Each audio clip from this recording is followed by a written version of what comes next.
On today's show, the LA Clippers just got their best win of the season. In Memphis, the only team with a top 5 offensive and defensive rating in the NBA going into Monday, and the Clippers got it done behind the near 2020 performance of Ivica Zubac. Why was this the best win of the season for the Clips, as they're 17-13 after game 30? Gonna be talking about it all on today's Locked On. Merry Clipmas Clippers.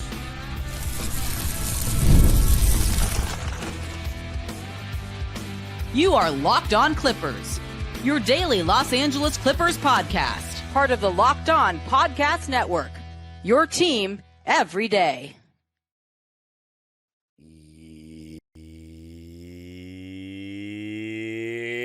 Yes, sir. You are locking in with the Clips. Thank you for making Locked On Clippers the first listen of your day, your team every day. I'm your host, Darian Vaziri, born and raised in LA, and in my 20th season as a Clipper fan, been covering the Clippers on my own YouTube channel dedicated to LA basketball and LA sports called Dime Dropper, which you can also find on YouTube and in podcast format, and Locked On Clippers now for 3 years. Make sure you subscribe and hit the notification bell so you know every single time we post a video. And this episode of Locked On Clippers is brought to you by FanDuel, America's #1 sportsbook. Head on over to FanDuel.com and place a bet on just about anything. FanDuel.com for your chance at $250 in bonus bets. And Locked On Clippers now has a daily newsletter. Your favorite podcast has a newsletter written by yours truly. Just find it on LockedOnDaily.com. In this episode, we're going to be talking about how Ivica Zubac led the Clippers to their best win of the season, why I think we have the ability to get these kinds of wins against more talented teams, and a big concern I have going forward for our team. Now, let's begin with Ivica Zubac. 20 points and 19 rebounds. Now, I know for those that watched the game, you were wondering, didn't they say that he got 20 points and 20 rebounds? I thought so too. Then I was on Dime Dropper Live after the game, and I looked at the box score, and it said he had 19. So one of those rebounds must have been rescinded. But regardless of 19 or 20, he was phenomenal in this game. Low post stuff in the second half, but he was shutting off that rim all game long. And you know damn well when you play against the likes of a Ja Morant, he's going to be trying to attack the rim. Now, granted, Ja said this year that he's not trying to dunk on dudes like that to protect his body. That works fine for Zoo. And this is the interesting part about the Memphis Grizzlies this year, is with their new coaching staff, they've implemented this interesting offense, one that I'm a big fan of because it's different than what everybody else runs, including ourselves, which is a steady dose of high pick and roll, high ball screen, meaning a screen on the ball, which with today's spacing, when you have a guy that you have to go over the top of the screen, in our case, James Harden is one of the best of all time in this regard, you are now playing downhill and somebody else has to help. And if you don't switch as a defense, somebody is open, right? So it's hard to play with that, defend with that kind of spacing. Now, the Grizzlies, they have not been setting as many on-ball screens. They're kind of just attacking quick, and then the players off the ball are relocating to open space. So it's been very interesting. But yes, going into this game, they were the only team in the NBA that was top 5 in both offensive rating and defensive rating. And the one thing that surprises me there is, how are the Boston Celtics not one of those teams? But the Boston Celtics are 7th in defensive rating. The Memphis Grizzlies are 4th, so actually one spot above the Clippers. But I'm not going to lie, even though they didn't have Marcus Smart and Jay Huff, I think we're a better defense than them. Like, my eye test, and I've watched Memphis Grizzlies games this year, even though I watch every Clipper game, I just think we have better defensive personnel. I really do. But that's just me. I think we probably will pass them soon enough, and especially when Kawhi comes back, there'll be no problem. But as far as offensive rating, we know we're not top 5 in that regard. They said that the Memphis Grizzlies offense was like one of the best in the league in the last 12 or so games. But I think actually their non-pick and roll strategy, though, helped us. Because if you're going to try to play isolation on us, essentially going at our one-on-one defenders, That's not going to be very easy. We have good one-on-one defenders. You know what I'm saying? Derek Jones, Chris Dunn. And then on top of that, we have Ivica Zubac shutting off the rim behind them. So, and honestly, despite the fact that Zach Edey, and I'm surprised at the fact that he is shooting a solid percentage from 3 so far this season. They said he was 7 for 13 going game. He might have been 7 for 12, but he's shooting 58% from 3 before this game, right? But we still didn't treat him as if he was like a 3-point shooter. We were leaving him open. And so Zubac didn't have to play a ton of drop coverage because they weren't running a ton of pick and rolls.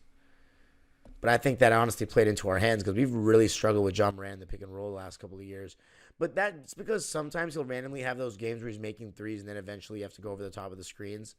Or he's really weaving his way to get screen set 18-feeter in where you're going over. But his jumper just doesn't convince me at all. So when you have a guy like Zubac protecting that rim and Ja's out there bricking, I mean, I don't fear that at all. The funny part is Memphis shot 38% from 3, but they only shot 38% from the field. That's called clamps. Clamps. And Ivica Zubac was a big part of that. To start the game, we had Zoo guarding Zach Edey. Obviously, Zach Edey was guarding Zoo. Ja was guarding Chris Dunn, and of course, Chris Dunn was guarding Ja. Derek Jones Jr. was guarding Desmond Bane, and then Harden and Norm each guarded Jaren Jackson Jr. and Jalen Wells. And I was pretty impressed for the first 3 quarters with Jalen Wells' defense on James Harden. I thought he made life tough, and he was top blocking him. And James, in the first couple of minutes, was not cutting back door, which that was right there for him. Eventually, he did, and then he got his mid-range off and had his first bucket of the game. Jalen Wells, until the fourth quarter where James kind of cooked him, and I'll talk about the way he closed this one in a second, but he was good until that fourth quarter where he got cooked by James. But overall, as I mentioned, Zoo did such a great job of defending the paint. My one criticism of him was in the first half, he gave up 3 offensive rebounds that I counted, and I was really paying attention. So 3 offensive rebounds where he didn't box out, didn't put a body on a guy. Chris Dunn also gave up 2, and that would have been the reason that we lost had we lost, was the offensive rebounds that we were giving up. It was absolutely ridiculous. Absolutely ridiculous. We've got to be better about that. But, yeah, I thought Zoo was unbelievable. 20 points, 19 rebounds, 1 assist, 4 steals, 1 block, a singular turnover on 10 for 18 shooting, and only shot 1 free throw and missed it, but he played 40 minutes, which was a team high, and he was a game high plus 17. He was just amazing. But the way this game went, it was a game of runs. I thought we had a pretty decent first quarter. We were only down by 2, 28-30 after the first. Second quarter, we were not making shots. And we were down by 7, 51-58 at the half. But then the third quarter is where we really turned things around. And we had 2 separate huge runs there. One, after we were down 53-62, we went on a 17-3 run. And then later in the quarter, a 10-2 run after we were down 78-81 to make it 88-81. So we really turned up. It starts with our defense, our ability to get in the passing lanes. But Zubac, I just wanted to give him a huge shout out with the way that he played. And how about that play late in the game? Memphis goes on a 10-0 run after a Chris Dunn BS technical where he was, pushed Santi Aldama, but I don't know. I thought it was a little bit soft. Memphis goes on a 10-0 run to take the lead after being down by 8, 103-101. Harden starts cooking. They start doubling Harden and leaving Chris Dunn open. Chris Dunn missed 2 straight open right corner threes.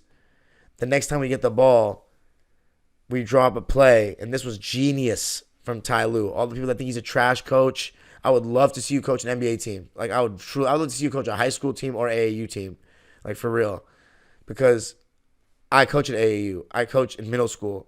I've coached at Parks. I know I'm not an NBA caliber coach or even a college caliber coach. I know there's a lot more that goes into it. But for those people that say that, I'm not saying he's beyond criticism, but the way people go to criticize him, I think it's way, way too excessive. He's literally been, for me, at minimum, a second best coach in our history in Los Angeles. I think Larry Brown is the other one that'd be in the conversation. Glenn Rivers, like if you want to even argue with me, I'll literally like you just have to give me an hour and then I'll debate you and just annihilate any argument you have because Glenn Rivers, if you think he's a better coach than Ty Lue, then I don't know what to tell you.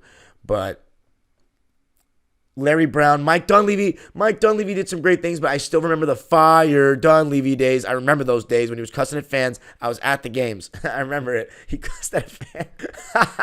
He cussed at a fan. He was like, fire Dunleavy. And look, Mike had done a lot for us at the time. But my point being that Ty Lue, top 2 bare minimum coach for us in our history to me. And how about this play late? They're leaving Chris Dunn open in the corners, so he has Chris Dunn flash to the middle because he knows they're going to double team Harden. And by the way, shout out to Harden for being able to garner that double team with those 7 straight points, those 2 floaters, and the 3 ball over Pippen. But when Chris Dunn flashes to the middle and you have Nico on one side, Norm on the other, and Zoo in the dunker, you have to make a decision because you can't just let Chris Dunn run to the rim. He's been also making floaters in that, in the game, right? Gets the ball, someone rotates, swings it over to Nico. Jaren Jackson Jr. steps up, Nico bounce pass it to Zoo, dunk. Love to see it. And then John Morant lost his balance, got away with a travel, threw it to Jaren Jackson Jr., whose foot was out of bounds, and Norman Powell ended it. Actually, Norman Powell hit the go-ahead jumper to give us a 2-point lead, and then the jaw sequence happened. But that Zoo play was in that last minute, and that was awesome as well. So, Clippers. How about Norman Powell with those big free throws and that go-ahead jumper from mid-range? Clippers win it 114-110. My player of the game is Ivica Zubac. But coming up, going to talk about Norman Powell and James Harden and the way they helped us win this game and why we are able to compete with just about any team in the league, I guess, except for the Celtics that one time. Going to be talking about that coming up.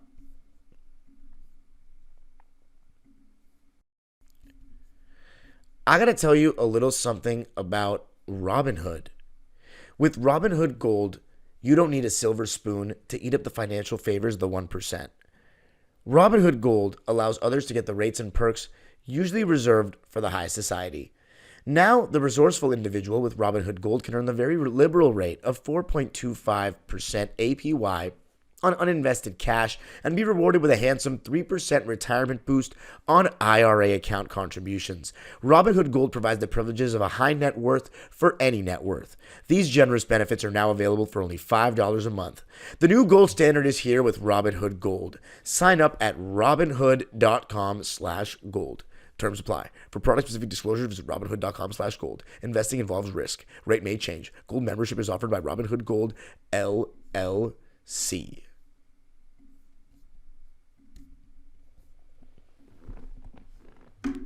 All right. Clippers getting their most impressive win of the season for me because the Denver Nuggets, they're probably better than the Grizzlies in a postseason setting, but the Grizzlies have been better than them this season, objectively. We haven't beaten the Thunder, and we haven't beaten the Rockets. So the next best team in the West is the Grizzlies, and I think that's our best win of the season. And it's on the road, and the Grizzlies have been playing good ball. But they can't beat LA teams recently, I guess. Now, James Harden. As far as James Harden, I thought he had a pretty solid first quarter, all things considered. 9 points, made some plays, getting to the basket. And James Harden the last, I want to say 10 to 15 games, he's looked pretty good in terms of first step and getting by guys and getting 2 feet in the paint frequently. And having that as an engine of your team, a guy that can get 2 feet in the paint frequently and make the correct pass and find the open man, that's very valuable for a team that really struggles to get good shots. You'd wonder, where would the team be without him getting good shots? And that's what he is there for. That's why he did say he was the system, because he is a fantastic shot creator.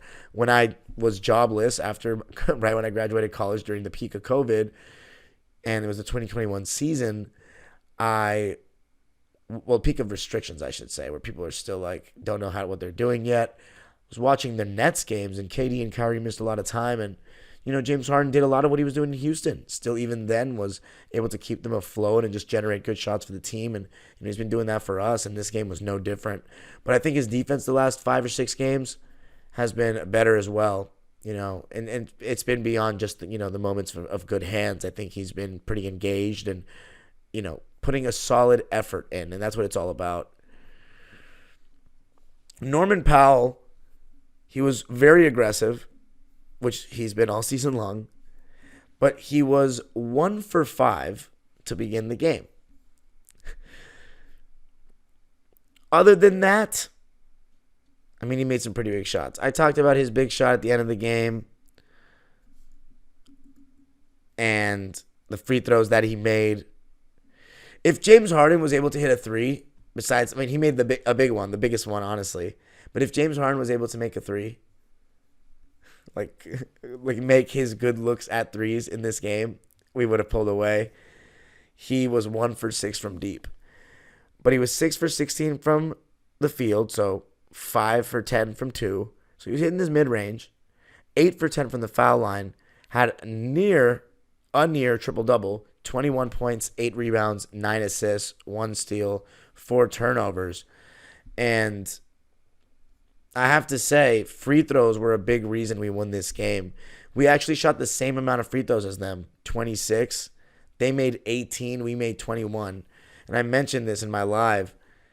After that Portland game, which was the second game we lost at home this season, we've been the team, it feels like, that has been better about free throw shooting in these close games. The Golden State game at home at Intuit Dome, they messed up at the free throw line. I think the Denver game as well, but I can't remember off the top of my head. And this one as well. You know, we shot 44% from the field. They shot 38%, but they shot way better from 3. Well, not way better. 38%. We shot 33, and we didn't even get 33-point attempts up. We were 9 for 27, which is not very 2024 or 2025. Almost that time. But that 81% from the line compared to their 69, that was a huge difference. Because imagine, you know, that 3 points in a 4-point win, that changes the ending of that game. But James Harden, overall, I thought he was very good. You know, we don't get this win without him. Near triple-double performance. I thought solid defense.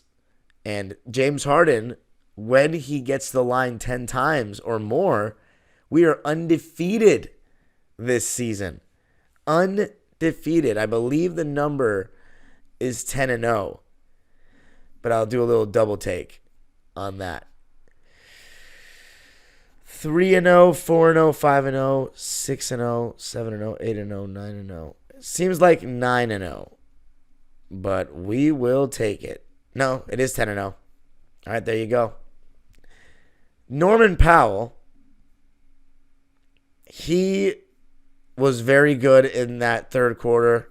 We were on a run, but I think for me that fourth quarter, when he was making those big shots late and the free throws, that's where he came in huge. But 4 for 6 in the third, 10 points. You'll take that. He was our only double-figure scorer in that 40-point quarter. We've had only 3 of those all season long. One of them against Utah, and then funny enough, one of them against OKC. But we outscored the Grizzlies 40-32. And Norm having that, 10 points in the third. Then overall in the second half, 17 points on 60% shooting. He was phenomenal yet again. And in the game, he had 29 points on 10 for 20 shooting, 4 for 8 from 3, and 5 for 7 from the foul line to go along with 3 rebounds, 2 assists, 2 steals. He did turn the ball over 4 times. And I'll tell you, this was a sloppy game in terms of turnovers. We turned the ball over 17 times, which is too much, but they turned the ball over 20 times. And that brings me to our defense. We scored 31 points off their turnovers. And something that's been very consistent from us this season is that we bring a level of physicality, we bring a level of ball pressure, we bring a level of attention to detail stemming from our coaching staff and Jeff Van Gundy standing up at all times. And we have great defensive personnel and guys that have fantastic anticipation and athleticism in the passing lanes and active hands. James Harden included in that, but Chris Dunn and Derrick Jones Jr., the way they can read the game where the next pass is going to go and the athleticism to actually make a play on the ball so frequently. And then you've got this guy like Nico Batum, whose wingspan is ridiculous and gets his hand on the ball all the time. And this game was no different. Our defense is great, and that is why we can compete with anybody on a given night. Because even when our shot's not falling, and in our case, our offense isn't great, we have like 2 guys that can dribble the ball consistently, and one of them's Kevin Porter Jr., we have a floor where we're going to muck up the game and make it hard for you. You have to bring your A game to guarantee that you beat us handedly. But if you're not on your A game, you might not win. And that's what and it's funny because before the season, and I'm doing my interviews for Dime Dropper, I'm interviewing fans of the games. You can see all those videos on the channel. They all were saying, I have a feeling that this team could be like the 2018-19 team with just that grit, show up every night, defensive-minded. And that team, honestly, was a better offense, especially in second halves, than defense. But we had some grittiness that showed up every night, in the form of Montrez, Pat Bev, Lue, and a young SGA, Mike Scott. But they were right. This team is giving those vibes. Hard-nosed defense every night. How great is it to have Derrick Jones Jr. back in the lineup? I mean, that third quarter he had, I thought he actually got off to a pretty rough start. He was missing everything, falling for fakes, getting blown by, but the way he bounced back in that third quarter, I mean, it felt like the first 3-4 baskets he had were dunks, but he was doing a great job attacking closeouts, doing a little Euro step at the rim when he did attack those closeouts. Some really great stuff. How about that double jump, that second jump where he was closing down the corner? I think it was against Aldama. Jumped on the pump fake. Aldama could have stepped in and got a better shot, but he does what all these guys do, which is pump fake and then try to sidestep for another 3-point attempt. And Derrick was so athletic, he was able to get a block on that second jump, even though he fell for the fake. I mean, unbelievable. But yeah. And then Chris Dunn.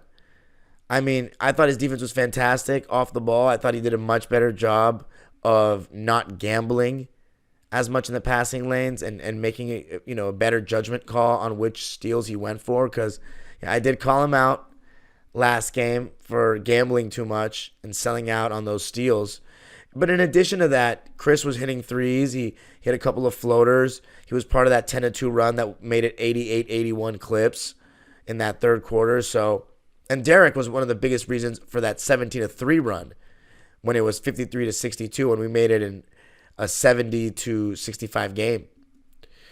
But that's my biggest takeaway is the defense. It just keeps us in games. And it does at every level. I always, when I coach teams, I start out with defense first, the first couple of practices, because I know the offense is going to take time to come. If we can just stop the other team from scoring, we'll have a chance to win the game.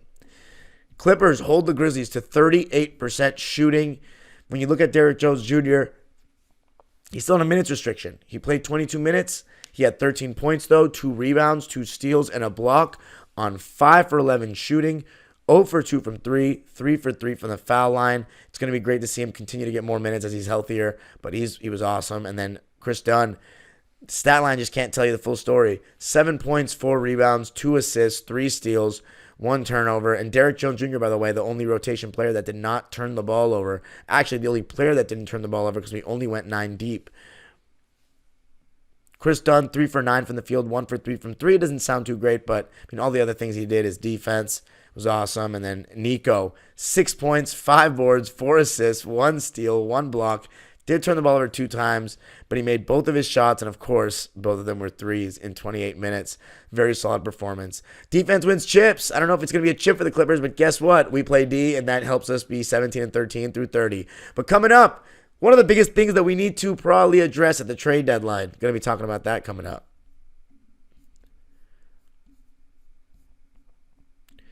I got to tell you a little something about FanDuel, America's #1 sportsbook.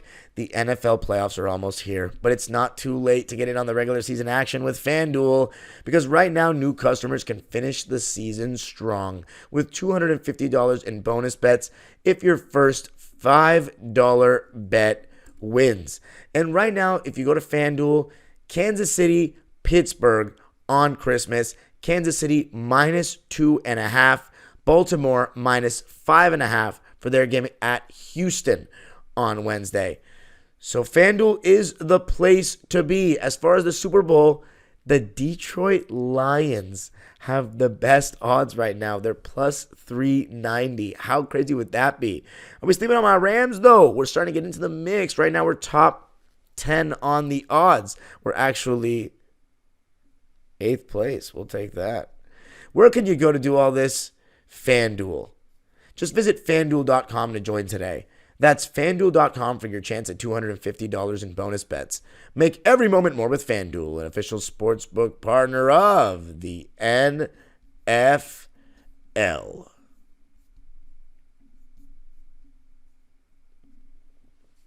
All right, Clippers getting their best win of the season, in my opinion, by a score of 114 to 110 over the Memphis Grizzlies. We didn't shoot particularly well in any category, but as I said, free throws were the biggest thing for me. We forced a lot of turnovers. Zubac was a man amongst boys. Norman Powell, 29 points on 50% shooting from the field and 3. You'll take that. And then James Harden with a near triple-double. Those 3 guys with 20-plus each. God. They've all been just fantastic. 70 points between the 3 of them. You'll take that all day. 6 guys in double figures. Let's talk about the other guys. I've talked about Derek. I've talked about all the starters. Nico. Amir Coffey. Another quiet game for him, really. Didn't really see much to write home about. 5 points, 5 boards. Let me know what you thought of Amir Coffey's performance in the comment section. He had a turnover. He was 1 for 5 from the field and 0 for 2 from 3. 3 for 3 from the foul line. 2 kind of dud games for Amir in a row, but you know what that means? I think he's going to show out against Golden State. Kevin Porter Jr. I think he had another solid game. I think it was one of his better ones. He didn't end up shooting too well, just 5 for 14 from the field, 1 for 3 from deep, but I feel like he's getting more comfortable with the 3 ball. And in the last 6 games, this was before this one, he was averaging 15 points and shooting 41% from 3. And in this game, he came in a couple of mid-ranges, a couple of step backs, doing a good job of keeping his defender in jail on those pick and rolls. And I don't think he was too bad defensively until the 4th quarter where he was gambling too much. And I thought, at times guys were just reaching too much in help or just coming unnecessarily, and it was hurting our defense. And Kevin Porter, at one point, he was gambling so much. I was just like, let's please get Chris Dunn back in this game. And we did. But I thought it was pretty solid overall. And I think I'm going to be a little nicer to Kevin Porter Jr. because I feel as though maybe sometimes I even get a little influence with other people piling on him. I got to remember this guy, he does have a history, but we don't have many guys that can dribble the ball on this team. And I don't know. And yes, I would love to see Bones Highlands replace him because I like Bones Highland. I want to root for him. But there's no guarantee that he would do better. Kevin Porter Jr. has been a big part of what we've done so far this season. No matter what metrics say, without him, I truly don't know if 30 games into the season we have this record because you still need someone to spell James Harden and take some pressure off of him. This was a fun game, though. 2 good defensive teams going at it. Although when our defense wasn't looking good, when Zubac was out of the game. Mo Bamba, I don't know what it was with Jaren Jackson and what he saw, but he was seeing green. He was turning the corner on him, taking him to the rack every single time. Mo had 3 blocks, but overall he only played 6 minutes, and he was a team worst minus 14, 0 points, 1 turnover, 1 rebound, 0 for 1. I talked about Mo Bamba before he even played a game for the Clippers when we got him, and I said, I have not seen anything in the NBA that makes me think he's a good basketball player. I think he's gotten more famous off Sheck West making a song about him than his actual basketball game, as harsh as that sounds. And I made that joke, we're 5-0 with him, and he's been doing okay, but these last couple of games, he's showing what he's shown his entire career. That there's not one particular thing he's great at. At least with Kai Jones, I know he's a vertical threat, and he can get up in the air, and he's going to play really hard. I really question Mo Bamba's motor. He's extremely long, extremely tall, but it just feels like a lot of potential. And I don't know if he's going to ever reach the potential of what people thought of him coming in from Texas, Meaning that I think we might need to upgrade at the deadline. If we can get rid of PJ Tucker in that contract, and then, look, for Bones' own best interest, I think that he needs to be moving, get a chance. If we can attach Mo Bamba to that, get him out of here, and then we can get a better backup center. It's just unbelievable that we're having this backup center conversation again. We had Isaiah Hartenstein. I mean, who knows if he still would have been with the Clippers, but that was just such an all-time blunder. But we can upgrade for Mo Bamba, I think. Truly. 6 minutes. I mean, that tells you what Ty thought about him. He didn't trust him. 6 minutes. But let's see. What else I got? Those second chance points were really killing us. They were the main reason that they were still in the game. Thankfully, Zubac, even though I called him out for not getting a couple defensive rebounds, he was crushing them on the offensive glass in the second half, grabbing a lot of offensive boards. And I just love the way he was dunking in this game. That left-handed flush on Jaren Jackson, like, he was playing with aggression. And there's two types of Zeus. There's the one that plays really timid and just like looks just like he can't even catch the ball. Then there's this guy that tries to dunk on fools. ZuShaq. And we're getting a lot more ZuShaq this season. But by the way, that first half, we had 8 steals. That's tied for the second most in a half for us this season. And we did such a good job of, in the second half, pushing off of misses and turnovers.